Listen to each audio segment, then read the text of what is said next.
What's going on, guys? My name is Joe. This is the Duel Factory, and this weekend I just participated in the St. Peter's Regional for technically one of the last tournaments for the current format. May 18th, when this video will be coming out, is when the new Yu-Gi-Oh! TCG format goes into effect. I don't know how much it actually changes, but I kind of viewed this event kind of like as a freebie to play whatever I want. So I landed on this, which is more or less Primite Fiendsmith. And originally, one of the ideas that got me to play this deck came from Lucas, because talking about how he thought the Cashier cards are really, really good this format. He's not wrong. Unicorn's a really good card. Fenrir is a really good card. So on and so forth. But there's this YouTube channel that was randomly popped up.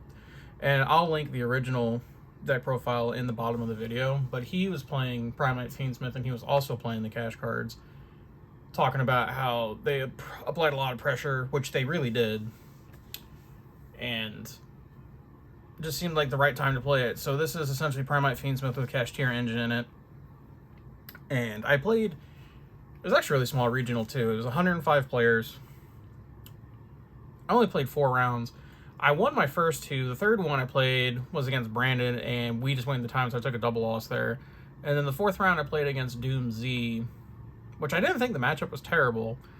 Game 1, he opened Shifter, which is really, really tough for this deck to deal with. And then Game 2, he opened Double Fua, which made me have to make like a really awkward half board, which I was still able to do, but I just got out-resourced because of the lack of Fiendsmith access that I had.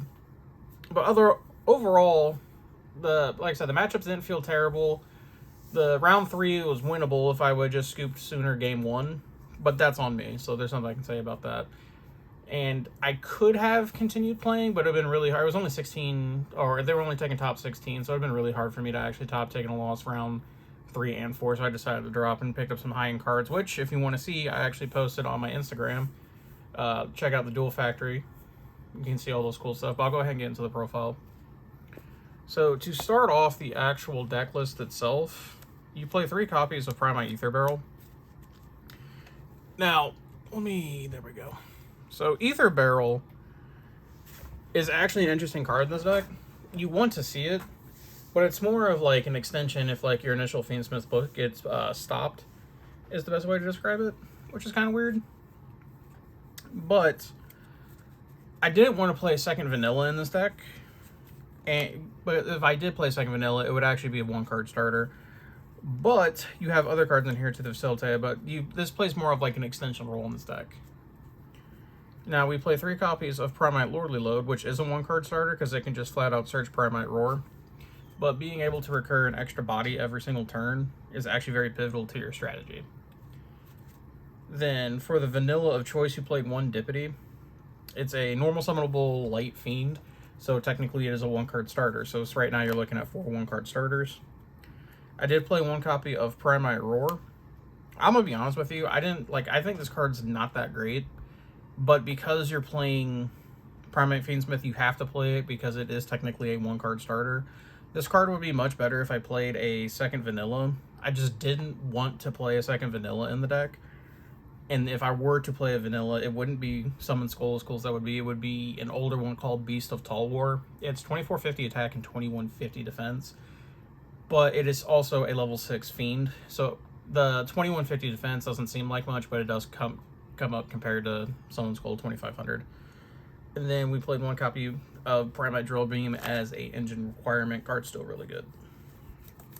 And that'll be it for the Primite cards themselves. Then on to the Fiendsmith. We play 3 copies of Engraver. After playing in this particular event, I think it would be correct to only play 2 copies of him and max out on the copies of Fiendsmith Tract, which I played 2 for this event. Only reason I say that is because Draw was really, really prevalent and really, really popular at this particular event, and Engraver doesn't play well into Draw, but Tract does. Engraver gets you to Tract, but then if you don't have a way to play, then you're stopped because then you can't activate it. But if you start Tract and get Lurry and then they draw you, you at least get to play. So, following that logic, I would have played 2-3 instead of 3-2. But again, also one-card starters. So now you have between that's 10 one-card starters. You play Lacrima as an engine requirement, but it's also one-card starter, so that's not a great one, but you're up to 11. You play one copy of Lurie as well, which technically is a one-card starter, but you also, these two, even though they are, you can't normal summon if you dedicate your normal summon to that, so if you open Ether Barrel, you have to, like, forego that. And then on to the actual Cashier cards, which technically you can consider non-engine in this deck. I play 3 copies of Unicorn. It's actually applies a lot of awkward pressure to your opponent's board, which is really cool because ripping an extra deck card out is actually really relevant. The 2500 body is huge. It makes a big problem for a lot of other decks. Notably, too, being able to go get Cashier at birth and recurring a body every single turn and the DD Crow effect is actually really, really good. What was surprisingly better than I thought it would be Fenrir. This card actually applies a lot of pressure going into a board, especially since a lot of stuff activates and places the body on board, and this can just remove the body. Really good, loved it. And then we do play 1 copy of Cashier Birth. There could be an argument to play 2, but like if you draw 2 of them, they don't, like, together they don't do anything, so the 1's fine. And then on to Hand Traps and more non-engine. I play 3 copies of Ash Blossom. And the card was okay. You really just want it to, like, ensure, like, if you're going first, like, you don't necessarily have a hard time in Tafua, but the game is much more simplified if its card just doesn't exist. So that kind of makes it to where it doesn't exist. We played 2 copies of Bell, 2 copies of Ogre. Bell wasn't bad. Ogre, I couldn't tell if it was good because I never drew it. But theoretically, it's great. And then we played 3 copies of Infinite and Permanence. I thought this was a very, very good hand trap. It's another one that I actually didn't see that much either, so I couldn't tell if it was great, but it seemed correct to play. Then we played 3 copies of Fallen and the Virtuous. I still think this is the best, most versatile card in Yu-Gi-Oh! Right now, and we still have access to it. So that's why I'm playing it. And then I also played 3 copies of Forbidden Crown in the main deck. The profile I watched played 3 Forbidden Droplet, and I thought Crown would just be a better choice overall. Looking back at the 4 rounds I played, Crown wasn't terrible, but I do think Droplet would have made it more optimal or would have made the match easier. So maybe it's just correct to main deck 3 Droplet over Crown, but I'm not sure yet. I have to play it more. And then 1 copy of Called by the Grave for the last piece of non-engine in the deck. And that was 40 exact. We will go on to the extra deck now. Since the primary focus of the deck is Fiendsmith cards, I thought it was correct to play 2 copies of Requiem.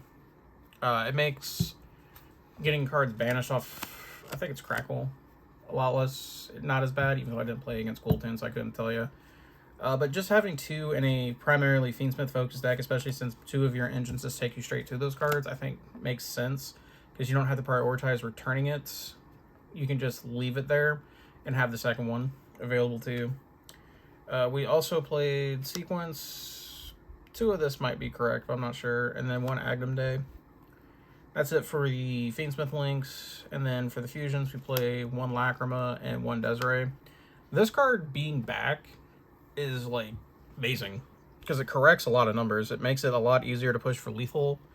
It makes it easier to crack over boards, because people forget this. While this card's face up, it reduces your opponent's monsters by 600 attack, which is crazy, by the way. I only summoned this once, but a lot of times, like, you summon it just to equip it, and then make Necro Equip, send a card, bring back an Engraver, make it a Caesar, and then a lot of times you'll have Agnum Day and Lacrima in the graveyard and just bring it back during your opponent's turn. And then speaking of, there's Necro Equip right there to go with it. And then 2 cards I feel like you're obligated to play if you play Fiendsmith cards is the Chaos Angel and the Caesar. Caesar's great every time. Chaos Angel I'm not so sure that you need, but we played it anyway, so there's that.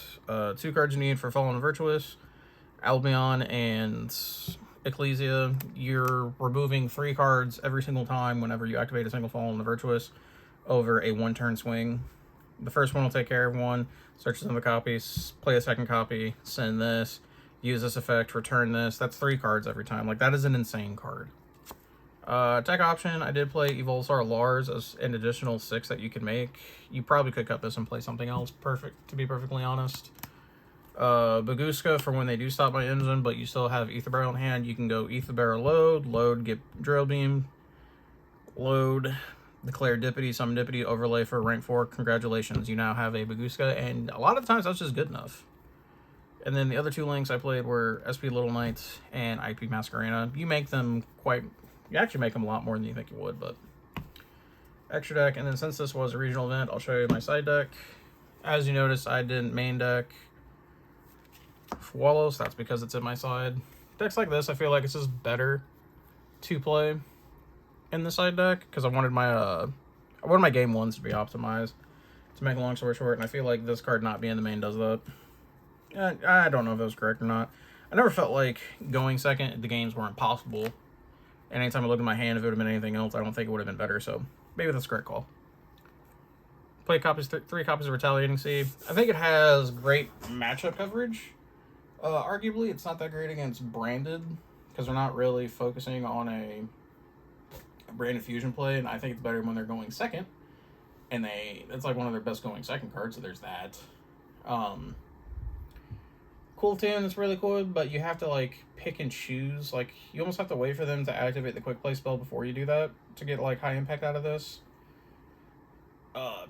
Not that I think it's going to be too terribly presented, but it is really good against Sky Striker too, because most of the times when they try to win, it's always going to involve a linkage play.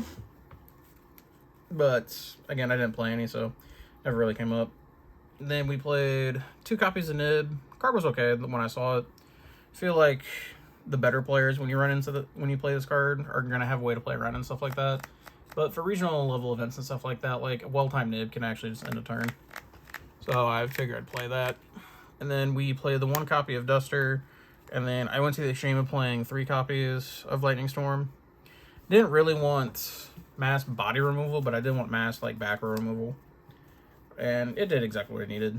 And then I played 3 copies of Warning. There's like a big debate. Well, I feel like there's a big debate if you should play like this or Accusation. I'll be honest with you. Every time I flipped Warning after sighting in, like it was like an auto win. So like maybe Warning is just the best Solemn to play right now. But I couldn't tell you if that's correct or not.